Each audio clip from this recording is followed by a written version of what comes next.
오늘 함께 나눌 하나님 말씀 구약성경 사무엘하서 24장 8절부터 16절입니다. 사무엘하서 24장 8절부터 16절 같이 봉독하겠습니다.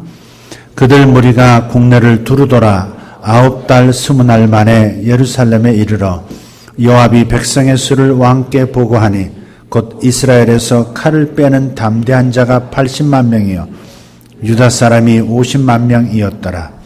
다윗이 백성을 조사한 후에 그의 마음에 자책하고 다윗이 여호와께 아뢰되 내가 이 일을 행함으로 큰 죄를 범하였나이다. 여호와여 이제 간구하옵나니 종의 죄를 사하여 주옵소서. 내가 심히 미련하게 행하였나이다 하니라. 다윗이 아침에 일어날 때 여호와의 말씀이 다윗의 선견자 된 선지자 가세에게 임하여 이르시되 가서 다윗에게 말하기를 여호와께서 이와 같이 말씀하시기를 내가 내게 세 가지를 보이노니 너를 위하여 너는 그 중에서 하나를 택하라. 내가 그것을 내게 행하리라 하셨다라 하시니 가시 다윗에게 이르러 아뢰어 이르되 왕의 땅에 7년 기근이 있을 것이니까 혹은 왕이 왕의 원수에게 쫓겨 3달 동안 그들 앞에서 도망하실 것이니까 혹은 왕의 땅에 사흘 동안 전염병이 있을 것이니까 왕은 생각하여 보고 나를 보내신 이에게 무엇을 대답하게 하소서 하는지라. 다윗이 가세에게 이르되 내가 고통 중에 있도다. 청하건대 여호와께서는 긍휼이 크시니 우리가 여호와의 손에 빠지고 내가 사람의 손에 빠지지 아니하기를 원하노라 하는지라. 이에 여호와께서 그 아침부터 정하신 때까지 전염병을 이스라엘에게 내리시니 단에서부터 브엘사바까지 백성의 죽은 자가 7만 명이라.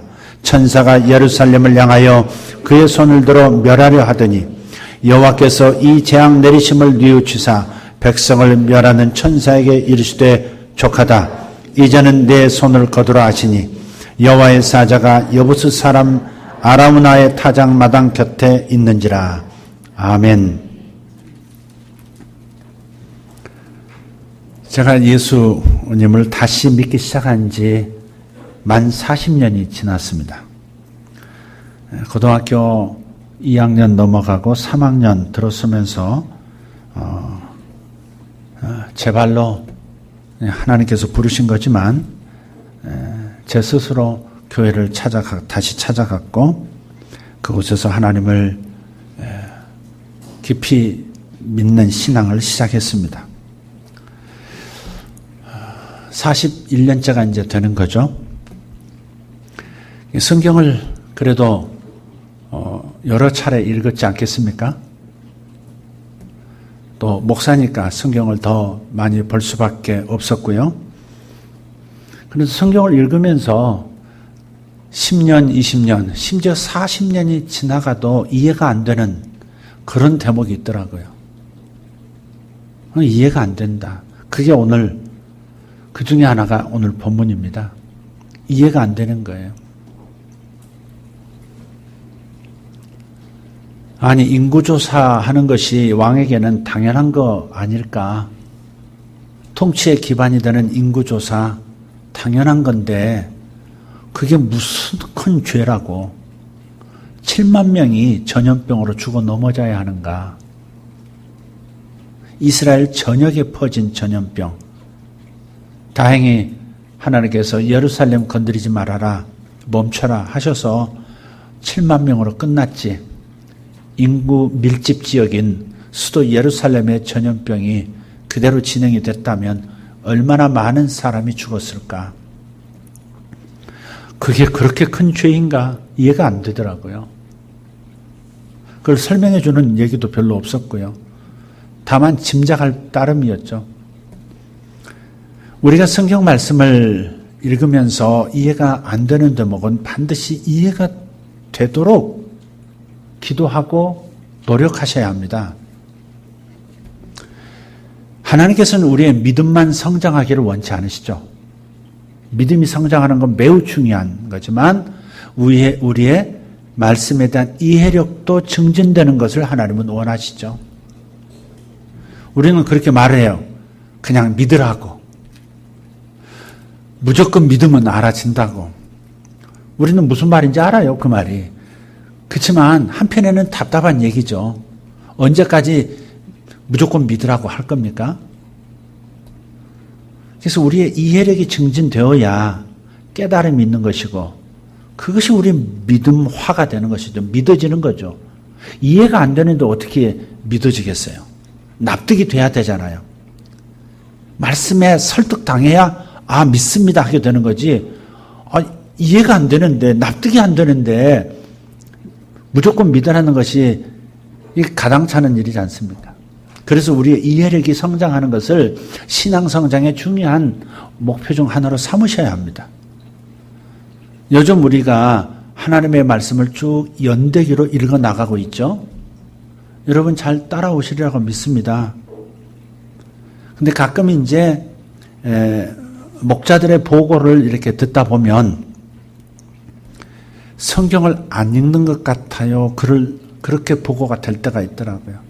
바이블 타임 이거 안 읽으시는 것 같아요. 목장에서 대화를 나누다 보면 바이블 타임 지난 한 주간 동안에 묵상한 거 가지고 은혜 받은 거 깨닫고 적용하고 또 누렸던 경험들을 얘기해야 될 텐데 요 얘기가 안 나오는 걸 보면 안 읽으시는 분들이 있는 것 같아요. 이렇게 보고가 오는 겁니다. 그러면 지금 제가 연대기적으로 성경을 쭉 읽어 나가면서 동시에 여러분들이 이 성경을 잘 이해할 수 있도록 하나의 틀을 제공하는 입장에서 안경 하나 맞춰드리는 입장에서 설교를 하고 있는데 이건 엇박자 나고 있는 거거든요. 부엌에 들어가서 맛있는 음식을 해서 갖다 먹이려면 일단은 첫째 재료가 다 있어야 합니다. 주 재료부터 시작해서 양념이 되는 파, 마늘, 깨소금, 간장, 참기름 다 있어야 되는 거죠.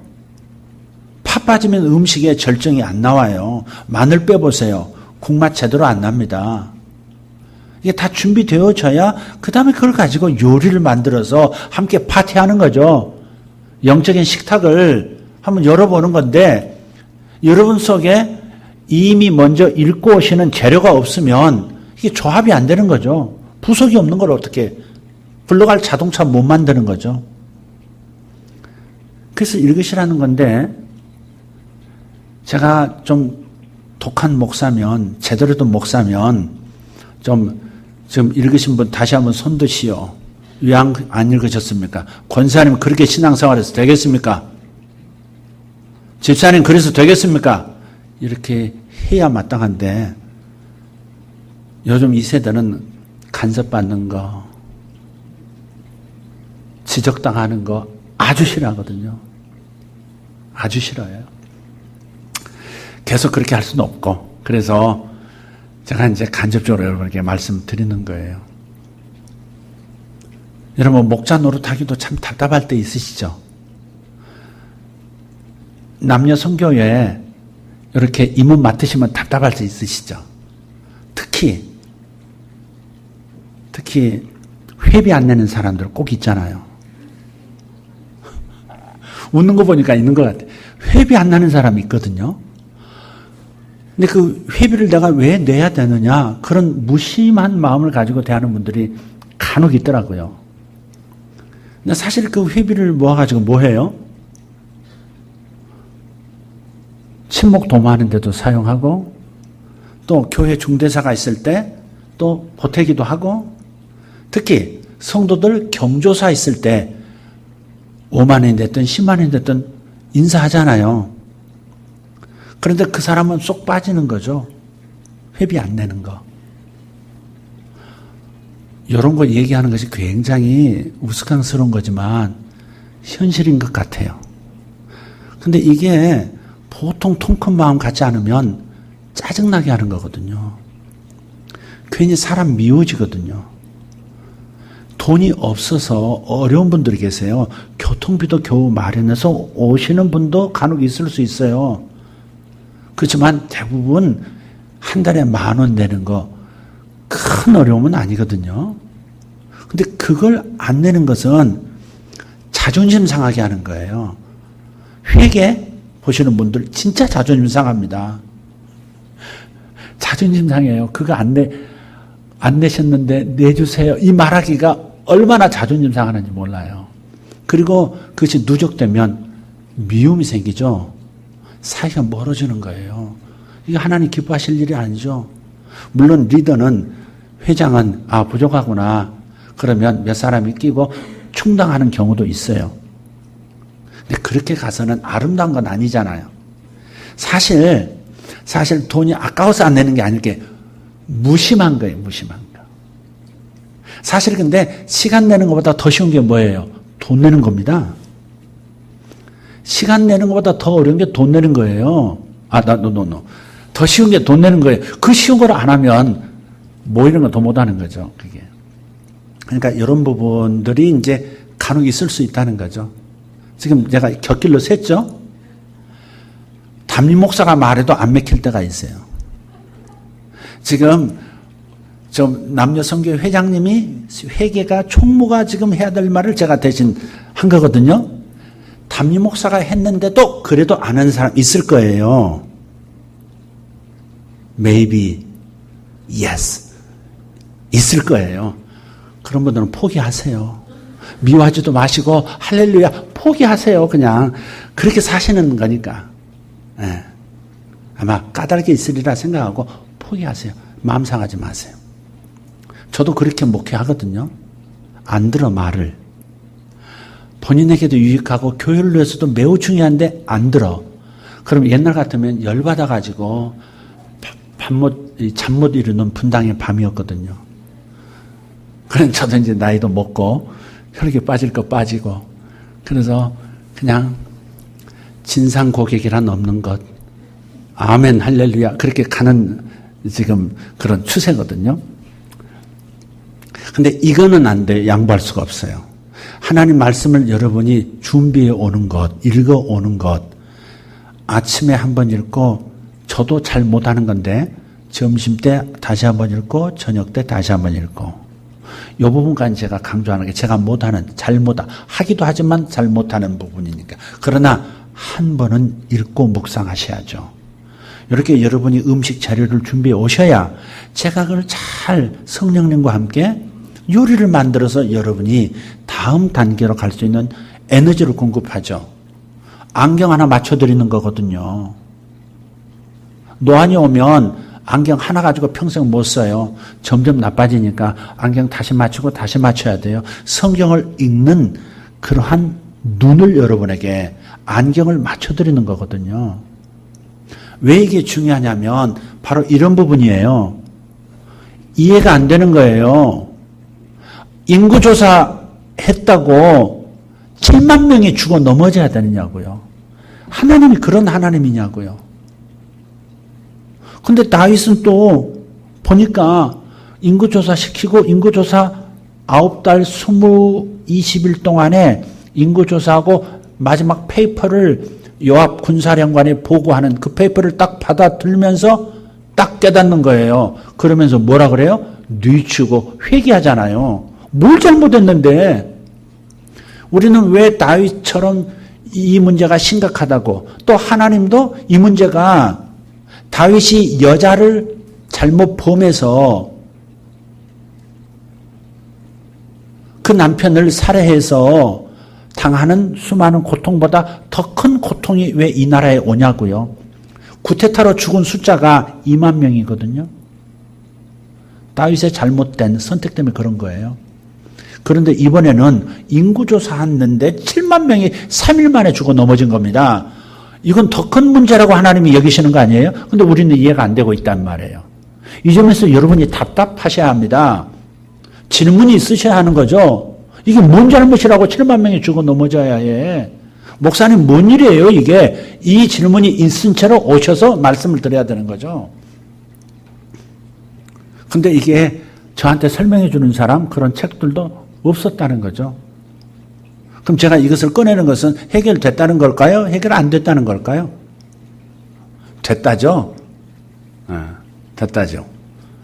그래서 이건 왜 그러냐? 우리의 이해력 부족입니다. 생각해 보세요. 3,500년, 3,000년 전 이야기입니다. 이 이야기가. 지금부터 3,000년 전 이야기예요. 이 3,000년 전 지구 반대편에 있는 나라에서 일어난 일이에요.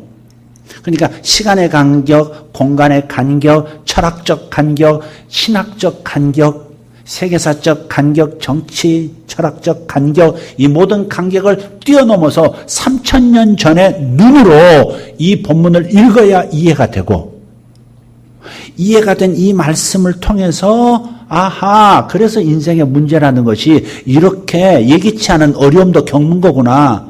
열쇠가 여기 있었구나. 이걸 잘못했구나. 이거 고치면 되는 거구나를 딱 붙잡고 내 삶을 해석해야 되는 거죠.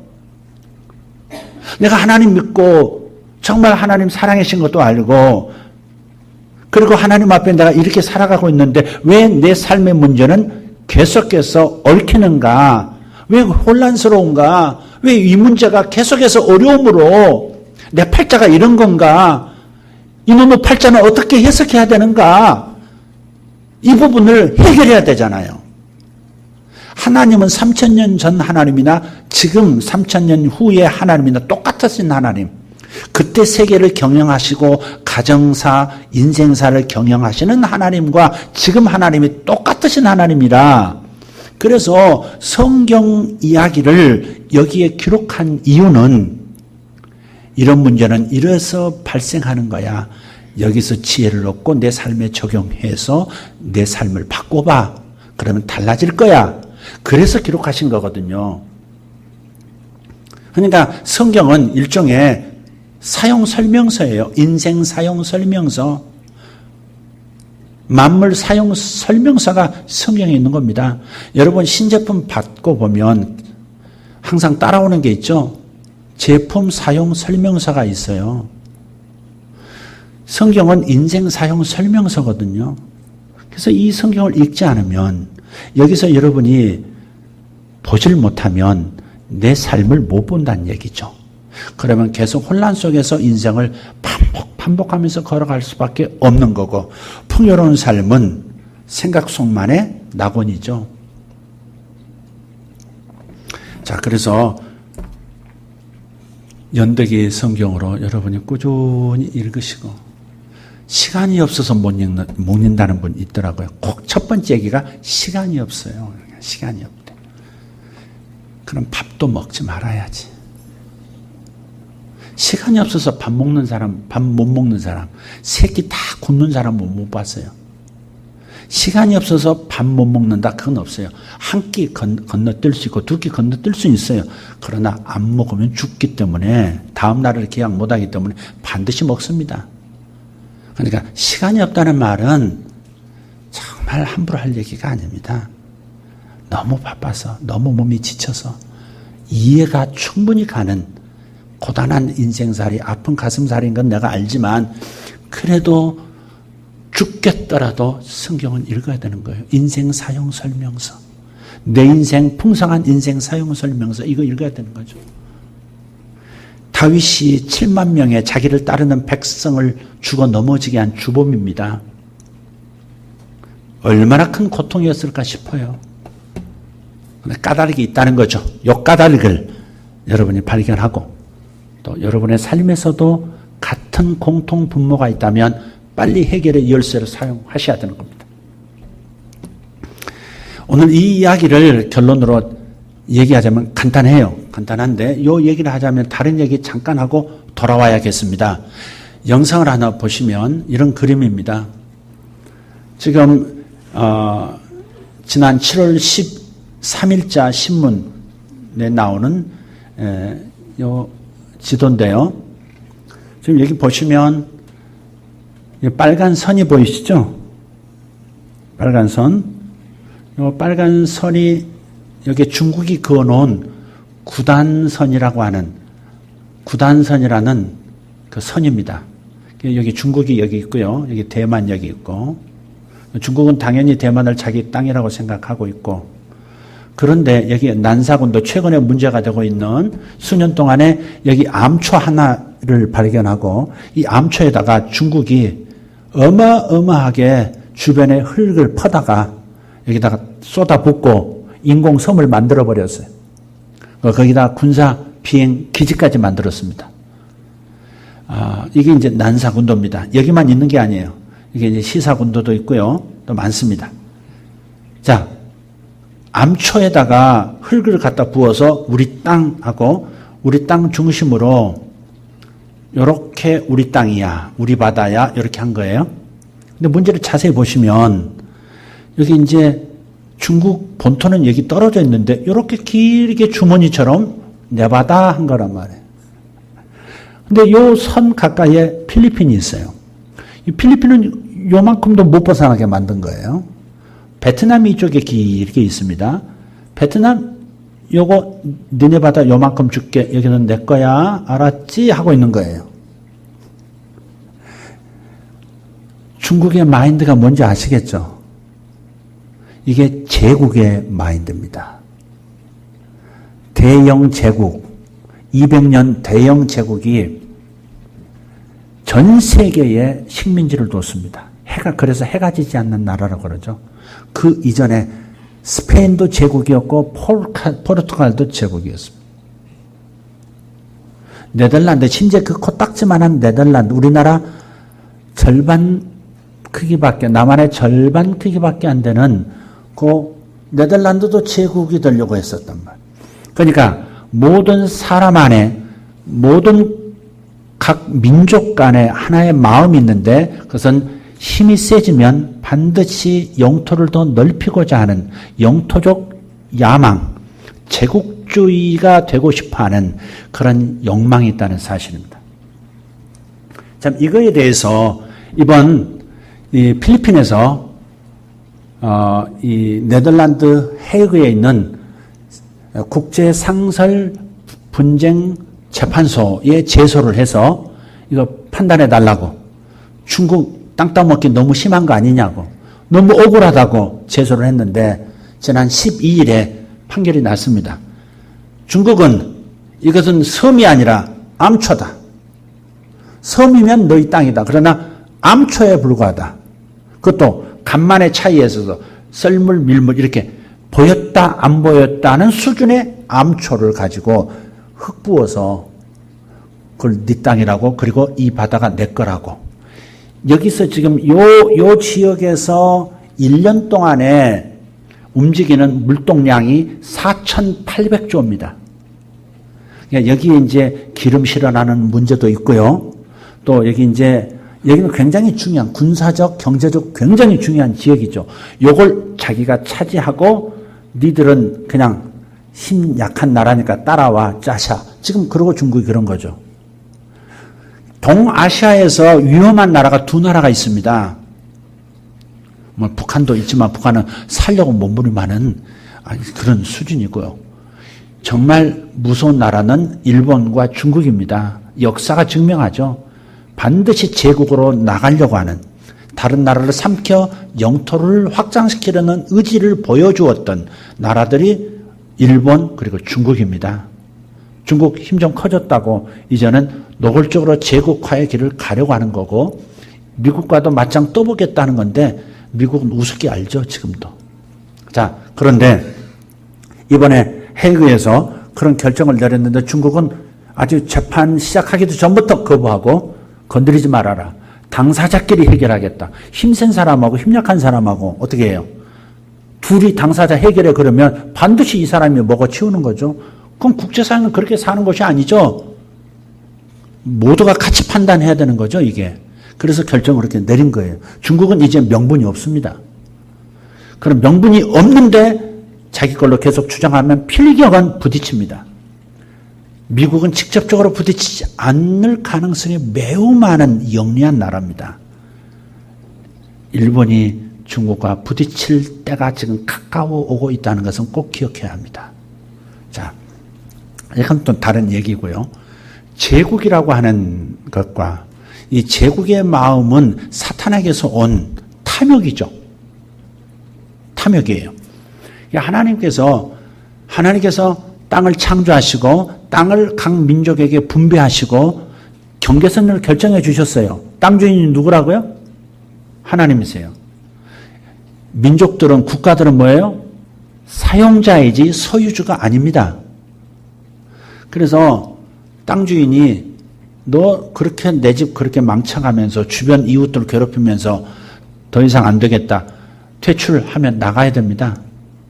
그래서 가나안 7족속 몰아내고 이스라엘 민족이 그 땅을 차지하게 된 거죠.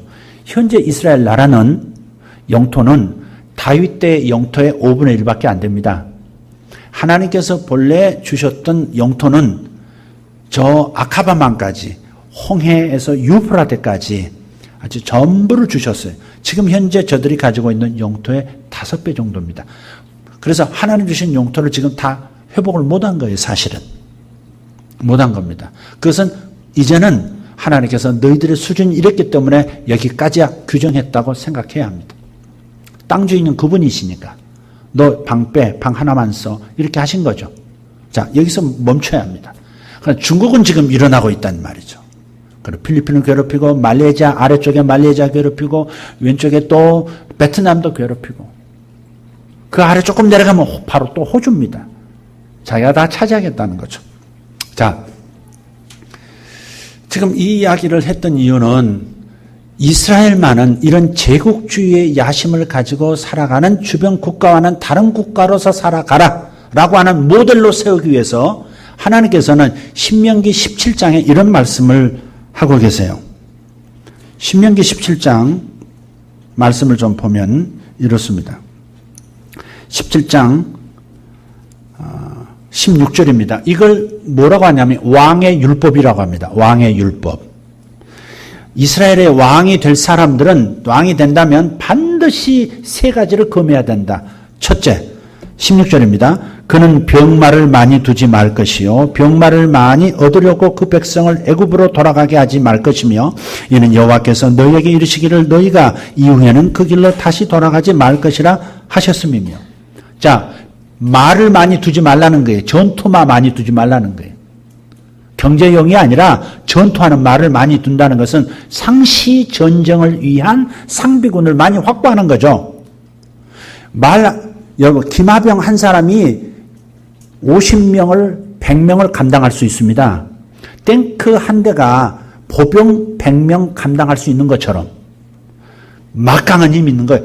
기마병 10명이 쭉 늘어서서 긴 창 들고 밀어제끼면요 1000명 밀어버립니다. 굉장히 무서운 전투력이죠. 그런데 말을 많이 둔다는 것은 곧 언제든지 이웃 국가를 먹어치울 수 있는 준비를 한다는 거죠. 하나님께서는 사람의 마음에, 왕의 마음에도 탐욕이, 영토에 대한 경계선을 넘고 싶어하는 욕망이 있다는 걸 아셨기 때문에 왕은 반드시 말을 많이 두지 말아라 라고 하는 거예요. 두 번째 17절에 보면 왕은 아내를 많이 둬서는 안 된다. 시작. 그에게 아내를 많이 두어 그의 마음이 미혹되게 하지 말 것이며 자기를 위하여 은금을 많이 쌓지 말 것이니라. 세 번째는 금을 많이 두지 말아라. 은금 많이 두지 말아라. 그런 거예요. 아내 많이 두지 말라는 이유가 뭐예요? 나집사님, 아내가 몇 분이신가요? 왜 또 납니까? 그럼 그 뒤로 넘어가겠습니다. 충일 씨, 아내가 몇인가요? 눈을 왜 피해요? 오직 한 여인 알고 있습니다. 네, 아내가 하나를 넘어 둘 넘어서기 시작하면 어떻게 되죠? 복잡해지죠. 특히 권력을 쥔 왕에게 아내가 많으면 따라서 자식이 많아진다는 것이고 배다른 자식이 많아지면 왕권 쟁탈을 위한 음모가 황실 안에 판을 친다는 거죠. 가장 조용하고 가장 중심을 잡아야 할 그 구중초소가 복잡한 음모로 시끄럽다면 나라 전체가 흔들리는 거죠. 그러니까 아내를 많이 두지 말라. 다윗이 이 3가지 중에 제일 잘못한 것이 뭐예요? 여자 많이 둔 거예요. 성경에 나오는 다윗의 여자만, 공식적인 이름이 나온 여자만 8명입니다. 누구는 하나도 감당이 안 되는데 그런 말 많이 하죠. 8명이고요. 그 위에 후궁만도 지금 쿠데타 일어나서 남겨놓은 예루살렘에 남겨두고 도망 온 후궁만도 10명이거든요. 그러니 얼마나 복잡해요. 또 아내를 많이 두는 왕이 많이 둔 이유는 두 가지입니다. 하나는 그 다음 왕이기 때문에 후손을 많이 두고 그 가운데서 똑똑한 놈 뽑아서 왕 시키겠다는 거거든요. 전략적이에요. 이건 또 좋게 볼 수 있어요. 그나마. 그러나 또 하나 가지 이유가 있어요. 그것은 정략결혼입니다. 그 정략결혼은 이웃나라와 연맹을 맺어서 좀 더 센 국가로 발돋움을 하고 그 다음 영토 따먹기 제국주의로 나가겠다는 거거든요. 그러니까 아내를 많이 둠으로써 음모가 황실 안에 있을 것이고 또 더 나아가서 하나님께서 금하신 이방인과의 지나친 연맹, 하나님을 의지하지 않고 국제사회와 연맹을 해서 자기 힘을 과시하겠다고 하는 유혹에 빠지는 거, 이거 하나 더 덧붙인다면 외국에서 공주들을 데려다가 혼인을 해서 연맹을 맺는다면 따라오는 게 있어요. 우상이 따라오는 거죠. 솔로몬 때 그게 극명하게 드러난 사실입니다. 그래서 이 아내 많이 두지 말라는 이유를 하나님께서 미리 모세 오경부터 말씀을 하고 계신 거예요. 그 다음에 은금을 많이 두지 말라는 건 왜 그럴까? 자기를 위하여 은금을 많이 두지 말라 그랬거든요. 그러니까 자기 정권을 안정시키려면 자기 충신들을, 자기 부하들을 많이 고용을 해야 되는 거죠. 그러면 그들을 먹여 살리고 저들이 반란 일으키지 않도록 충분히 먹이고 입히고 대우하려면 돈이 있어야 되거든요. 그죠? 외침으로부터 보호, 내치 가능하게 하는 것 전부 돈 들어가요. 그러니까 은금을 많이 확보한다는 것은 곧 1번과 2번이 연결되는 거예요. 정리하자면 이런 거죠.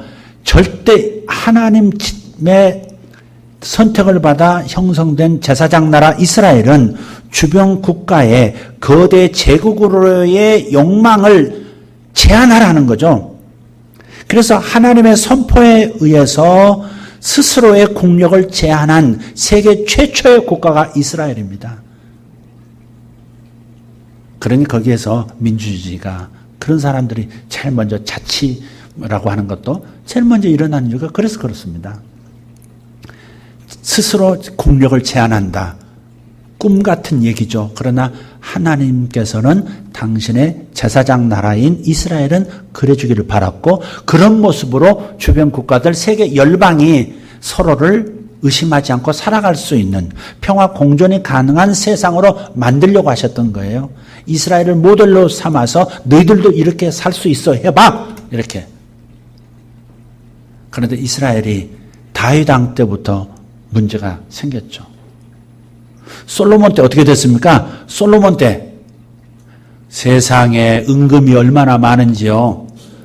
은은 그릇으로 치지도 않고 왕궁에서 은그릇 하나도 없이 다 없애버렸습니다. 은금은 그때 당시 통하죠. 지폐가 아니니까. 그런데 너무 은도 흔하니까, 금이 많으니까 은은 다 치워버렸어요. 전부 금그릇이야. 번쩍번쩍. 그들을, 솔로몬을 경호하는 경호대 있지 않습니까? 왕실 경호대, 방패가 전부 황금. 장난 아니죠? 와, 그거 하나만 나한테 왔습니다. 전부 방패가. 그러니 솔로몬이 말을 많이 두지 말라, 병거를 많이 두지 말라 그랬는데, 병마. 그런데 애굽에서 말들을 수입해다가 전국에 자기 군대에게 넉넉하게 보급을 하고요. 심지어는 망아지들을 사다가 거기서 먹여서 또 북쪽에 있는 다른 국가에 무역까지 했습니다. 돈은 많이 벌었죠. 엄청나게 부가 이스라엘로 쏟아져 들어왔고 솔로몬 왕궁으로 들어왔습니다. 첫째, 금을 많이 두었습니다. 은금을 많이 두었다. 솔로몬이 후반기에, 통치 후반기에 벌인 일입니다. 왕의 율법에서 고통스럽게 멀어진 아주 멀리 가버린 남자 솔로몬입니다. 아까 솔로몬의 지혜를 달라고 기도하셨는데 그 점은 당연히 그렇게 기도하셔요. 솔로몬의 지혜는 탁월하고 칭송받을 만하고 본받을 만합니다. 그러나 그 지혜를 악용하기 시작하는데 말을 많이 두기 시작했고, 두 번째, 여자 장난 아니고 금 따라서 얼마나 많이 필요했는지. 그래서 나라가 뚝 나버리고 하나님의 나라가 꽃 피우려다가 그냥 추락해버린 거죠. 자, 제국화의 길을 막기 위해서 하나님께서 그렇게 하신 면도 있어요. 그러나 그 배후에는 좀 더 숨은 이야기가 있습니다. 하나님의 더 큰 목적이 있습니다. 그것은 땅 주인은 나야, 국가의 주인은 나야, 진정한 주권자, 진정한 통치자는 바로 하나님 나야 라고 하는 말씀하시는 거예요. 너희들이 임의대로 땅 넓혀서는 안 돼. 남의 나라 침탈해서는 안 돼. 내가 이 땅의 주인인 거야. 네가 주인이 아니야. 왕으로 사람들이 추대해서 세웠지만 하나님도 인정해 주셨지만 그건 총독이죠. 하나님 눈에서는. 아담이 에덴 동산에 존재했다는 것은 뭘 말하는 거예요? 하나님께서 당신의 나라를 지구라고 하는 이 우주 환경을 만드시고 저 보이지 않는 하나님 나라를 확대해서 만드신 거거든요. 그리고 이 보이는 세계에 지구라는 곳에 에덴이라는 동산에 아담을 두심으로써 아담이 다스리도록 한 거예요. 위임 통치입니다. 통치자가 아니에요. 위임 통치지. 총독이다 이 말이에요. 총독. 아담은 지구라는 곳을 관리하고 보호하고 누리도록 한 하나님 나라의 총독입니다. 근데 총독이 이 땅 내 땅이야. 내가 왕이야. 선포해버린다면 하나님을 대적하는, 왕을 대적하는 거죠. 그죠? 총독이 왕을 선포하면 그 순간에 전쟁이 일어나는 겁니다. 근데 아담이 선악과를 따먹었어요. 하나님이 하지 말라. 이건 하지 말라. 선 그어놓은 것을 선을 넘어버린 거죠. 그럼 뭐예요? 내가 왕이야. 내가 하나님이야. 적어도 이 땅에서는 내가 신이야. 그걸 선포한 것이 선악과 사건입니다. 총독이 왕이 된 거예요. 다윗이 지금 인구조사한 게 뭐예요? 하나님이 허락하지 않았는데 임의대로 내 땅의 백성은 내가 조사해서 내가 세금 내가 매기고 내가 부역을 동원하고 내가 전쟁도 얼마든지 일으킬 수 있고 내가 이룬 업적을 나타내 보이겠다. 그게 뭐예요? 결국 내가 이 땅의 주인이고 이 국가의 주인이야. 내가 통치자야. 그래서 하나님 앞에 대항한 거예요. 아담의 모습이 다윗에게 다시 재현된 겁니다. 그래서 다윗이 깨달은 거죠. 아, 내가 선을 넘었구나. 내가 왕이 아닌데. 하나님이 참 왕이신데. 내가 왕 노릇하려고 했구나. 그리고 고개를 꺾은 거죠. 무릎을 꺾었어요. 그래도 구약이라 예수님의 십자가가 아직 있지 않아서 당할 것은, 벌 받을 것은 받아야 되는 거예요. 그래서 세 가지. 너 7년 동안 흉년 겪을래. 7년 흉년 겪으면 왕권 내려놔야 됩니다. 1년만 흉년 들어와도 왕실이 흔들리는데. 경제가 답인데 구태타 안 일어나겠어요? 7년 흉년 겪어보세요. 끝입니다. 그건. 두 번째, 석 달 동안 또 구태타 겪을래. 구태타 얼마 전에 겪었잖아요. 너 구태타 또 겪을래. 세 번째, 3일 동안 그냥 전염병 한번 내가 돌릴 테니까 당할래. 그러니까는 7년 선택 안 하고 3개월 선택 안 하고 3일이면 그동안에 얼마나 일이 벌어지라 생각했는지 몰라도 세 번째를 선택합니다. 근데 웬일이에요? 무슨 전염병이 독하길 이렇게 독한지 3일 동안에 7만 명이 죽었어요. 근데 배후에 누가 있어요? 멸하는 천사가 있다는. 천사는 육체를 가지지 않았지만 능력이 그래서 막강하죠. 막강하죠. 반주의 재앙에서 너무 아쉬운 장면이 하나 있어요. 반주의 장 3편. 마지막에 죽은 영혼 군대를, 녹색의 군대를 불러냈는데 그놈들이 붙으면 괴물이고 뭐고 다 없애는 거예요. 보이지 않는 적이 달라붙어 죽이니까 적들이 완전 순간 다 섬멸이 되는데 왜 거기서 하필이면 그 주인공 중에 한 남자가 여기까지 이제는 그대들을 영혼을 자유롭게 놔줘 하고서 사라지게 만드냐 이 말이에요. 그걸 계속 밀어붙였으면 마지막 이 반지의 재앙의 이 사탄의 이 근원까지도 순식간에 없어질 수 있는데 맨 마지막에 프로도가 그냥 고생하면서 반지 땅에 던지고서야 끝나도록 만들었는가. 열받더라고요. 저 군대를 왜 돌려보내나? 야, 천사가 그렇게 무서운 거예요, 천사가. 천사가 돕고자 하면 안 이루어질 일이 없어요. 그러니까 우리가 남을 잘 대접하는 거, 섬기는 거, 그거 잘 하셔야 돼요. 부주 중에 천사를 대접한 이들이 있느니라 그러잖아요. 부주 중에 천사를 교회 안에서도 잘 안 섬기려고 몸을 빼기를 5만 가지 눈치를 가지고 다 그렇게 처신하는데 남 섬길까 싶어요.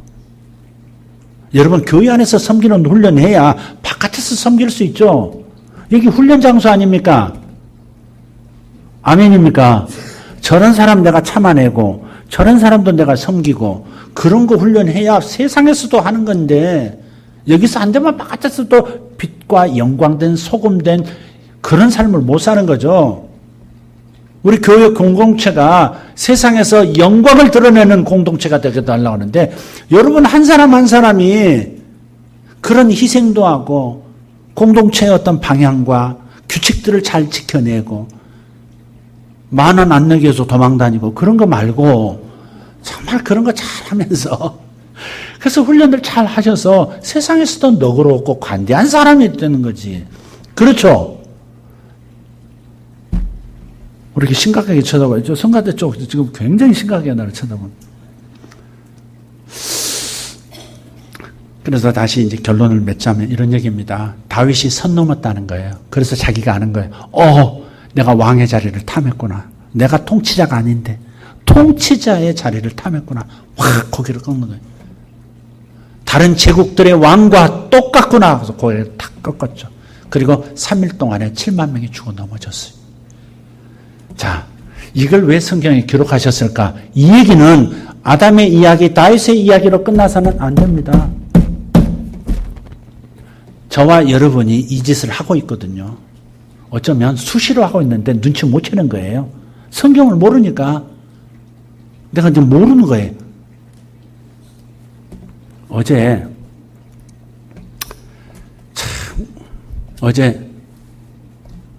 제가 이제 어떤 일이 있어서 강도산 이근재 강도사님을 우리 집 지하에서 만났어요. 그리고 내비가 아니라 블랙박스 이제 다는 문제 때문에 다 일을 마치고 제가 이제 집에 올라와서 강도사님 아래서 일을 좀 더 하시고 저는 올라와서 옷을 다 벗었어요. 그리고 냉장고 바지 입고 그다음에 런닝 하나 걸치고 런닝도 소대나시 스타일 런닝 있죠. 가끔 이렇게 삐지면 이렇게 여기도 점도 보이고 막 그런 딱 입고 이제 늘어져서 이제 내일 설교 또 내일 예배 그거 릴렉스한 상태에서 준비해야지. 딱 그리고 소파에 앉아서 딱 뉴스를 딱 틀고 뉴스를 보고 있는데 우리 아들이 지하에서 이근재 강사님하고 얘기하다가 올라왔는데 다 끝내고 올라온 줄 알았어요. 근데 현관문 들어서서 응접실 쪽으로 오는 그 짧은 복도에서 두 사람 목소리가 들리는 거예요. 이근재 강사님이 같이 온 거예요. 그 순간에 배도 나온 이 남자가 소대나시 런닝 입고 냉장고 바지 입고 딱 뉴스 딱 보고 있는 순간을 들켰다고 생각하는 거예요, 제가.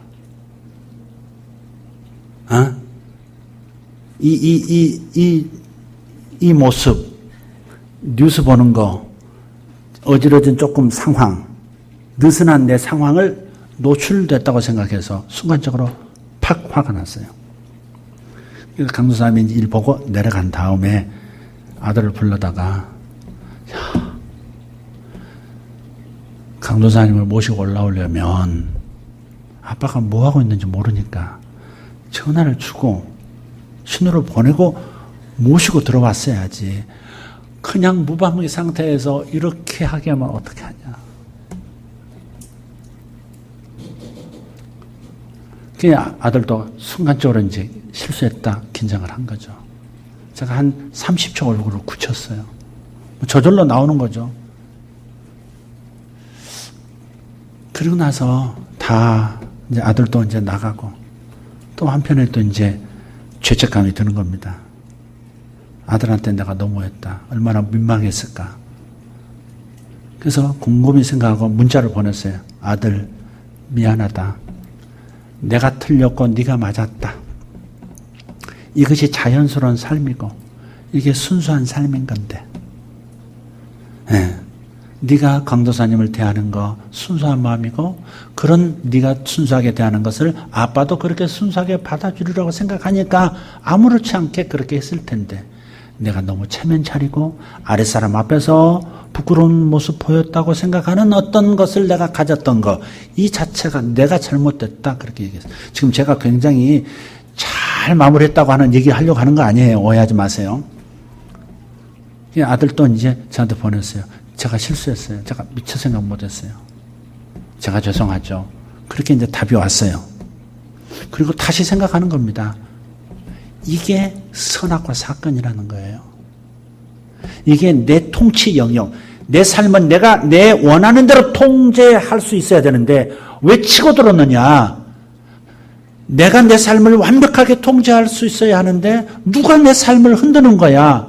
이거에 대한 분노거든요. 내가 내 가정은 내 영토라고 생각하고 내 시간이라고 생각하고 내가 원하는 대로 그래서 흘러가야 된다고 생각하는 그것이 내 안에 있는 거죠. 아주 굳게 있는 거죠. 내 가정은 하나님의 가정입니다. 내 시간도 하나님의 시간입니다. 내 주변에 알고 있는 모든 사람도 하나님의 사람입니다. 언제든지 당신은 원하는 대로 쓰실 수 있습니다. 라고 말은 하면서도 정작 내가 원하지 않는 상황을 내가 맞을 때는 내가 분노하고 그것을 불편해하는 거 이것이 바로 선악과를 따먹는 선을 넘는 태도라는 거죠. 왜 기꺼이 왔어요 강도사님 잘 올라왔네 한 잔 더 마시고 가요 이렇게 해야 할 텐데 후딱 일처리하고 그 다음에 아들한테 왜 그랬느냐고 이렇게 하는 내 모습을 보면서 이것이 바로 에덴 동산에서 벌어졌던 일이고 이게 다윗에게 벌어진 일이고 이게 내 삶 속에서 일어나는 현실이라는 거예요. 무서운 교만이 자리 잡고 있는 거죠. 내가 그런 사람이 아닌데 그렇지 않은 사람으로 보여졌다고 생각하는 거죠. 적어도 내 아랫사람인데 아랫사람한테 내가 완벽한 모습을 못 주고 흐트러진 모습을 보였다고 하는 것이 굉장히 싫은 거예요. 내 삶은 내가 주인인데 왜 이렇게 치고 들어오는 거야 아들. 그것은 사실 하나님에게 항변하는 겁니다. 내 삶은 내 건데 왜 건드리십니까 그러는 거거든요. 우리는 이런 데서 우리가 살펴야 합니다. 이런 데서 우리가 정말 얼마나 뿌리 깊게 교만이라고 하는 독소가 자리 잡아 있는지 이걸 깨닫고 깜짝깜짝 놀라면서 가끔이라도 객관화를 하고 고쳐가야 되는 거거든요. 내 영토 넘어오면 참지 못하는 거죠. 여러분이 화가 나는 대목이 어디세요? 여러분이 집에서 화나는 대목이 어디 있을까요? 여러분이 회사에서 화나는 대목은 어디입니까? 왜 내 걸 건드려? 라고 분노가 일어나는 영역이 어디냐고요. 배우자일 수 있습니다. 배우자일 수 있습니다. 자식일 수 있고 부모일 수 있고 형제일 수 있습니다. 여러분의 상사일 수 있고 여러분의 부하일 수 있습니다. 네가 감히 내 이 영역을 침범해? 이런 마음이 있죠. 이 오만한 마음, 이 교만한 마음. 사탄이 우리 속에 뿌려놓은 겁니다, 이게. 그래서 다윗의 이 인구조사 이야기가 죽은 사람의 숫자를 비교해 보건데 여자를 잘못 탐하다가 생겨난 일, 결국 자식 간의 분쟁으로 일어나서 쿠데타까지 이어진 이 일이 2만 명 죽었다면 다윗 안에 숨어있는 교만이 왕이 된 다음에 드러났을 때 그 징벌 7만 명 죽은 것에 비해서는 아무것도 아닌 거죠. 적어도 3배 가까이 죄벌이 큰 거예요. 성경에 이런 말씀이 있죠. 나는 겸손한 자에게는 은혜를 베풀되 교만한 자는 대적하느니라 그랬어요. 딴 죄는 용서받을 수 있다 이게. 그러나 교만은 용서받을 수 있는 죄가 아니라는 거죠. 반드시 하나님이 대적해서 반드시 징계한다는 거예요. 교만이에요. 교만. 그래서 어디서 내가 분노하는가, 어디서 내가 불편해하는가, 거기에 혹 정당치 못한 숨은 동기, 즉 교만의 동기가 있다면 화들짝 놀라면서 우리 빨리 정신 차려 성경으로 돌아가 회개로 들어가야 할 겁니다. 그러자면 어느 사이에 내가 무너짐이 심한 인생을 만날는지 알 수가 없는 거죠. 자, 성경을 읽어야 하는 이유, 성경을 기록하신 이유, 성경을 잘 깨닫고 적용해야 되는 이유가 여기 있는 거예요. 나는 왜 이렇게 혼란을 겪고 있는지, 왜 이렇게 내 문제가 안 풀리는지, 왜 이렇게 계속 고통스러운 삶으로 이어지고 있는지, 이게 진짜 내 팔자인지, 이놈의 팔자는 왜 이런 팔자인지, 이거에 대한 이해가 없는, 이해할 수 없는, 오직 하나님의 말씀만 이해할 수 있도록 만들어주는 설교도이기 때문에 이 설교도를 펼쳐놓고 보시고 확인하시고 고쳐나가야 한다는 겁니다. 고칠 방법이 설교도가 이거기 때문에, 설교도가 이거기 때문에 지금 포드가 고장났는데 현대차 설교도 가지고 와서 고치려고 드는 것과 똑같은 인생 돼서 안 돼. 오직 성경을 통해서만, 이 인생 설교도를 통해서만 고장난 내 인생 고칠 수 있습니다. 그 생각하고 무엇보다도 교만이 어디까지 뿌리 내렸는지, 어디까지 모세혈관을 퍼뜨리고 암세포를 길러내고 있는지를 볼 수 있는 눈이 생기기를 예수 이름으로 축복합니다. 기도하겠습니다. 이 시간 좀 하나님 앞에 기도하는 시간 1, 2분 동안 가졌으면 좋겠습니다. 하나님 앞에 이 시간 기도하겠습니다. 하나님 감사합니다. 하나님 말씀 주셔서 감사합니다. 여러분의 입술로 주님 앞에 말씀 드리면서 깨달은 바를 자백하고 또 시인하고 주님 앞에 은혜를 구하시길 바랍니다. 하나님 감사합니다. 여기에 아담의 모습이 있고 내 삶 속에 다윗의 모습도 있고 내 삶 속에 중국의 모습도 있습니다. 하나님 도와주십시오. 하나님, 제가 이렇게 살아가는 거, 아버지 이렇게 하나님 실수하는 거, 이렇게 교만의 독소 가운데 해독받지 못한 채 걸어가고 있는 거 불쌍히 여겨 주시옵소서. 주님 감사합니다. 아버지, 우리 성도들에게도 역사하시고 저에게도 역사하시고 우리 모두에게 역사해 주시옵소서. 하나님 감사합니다. 영광의 우리 아버지 하나님 감사합니다. 아버지, 우리 모두를 불쌍히 여겨 주시옵소서. 눈을 뜨게 도와주시옵소서. 주님 감사합니다. 주님 감사합니다. 주님 감사합니다. 이 모든 기도 예수님 이름으로 기도하옵나이다. 아멘.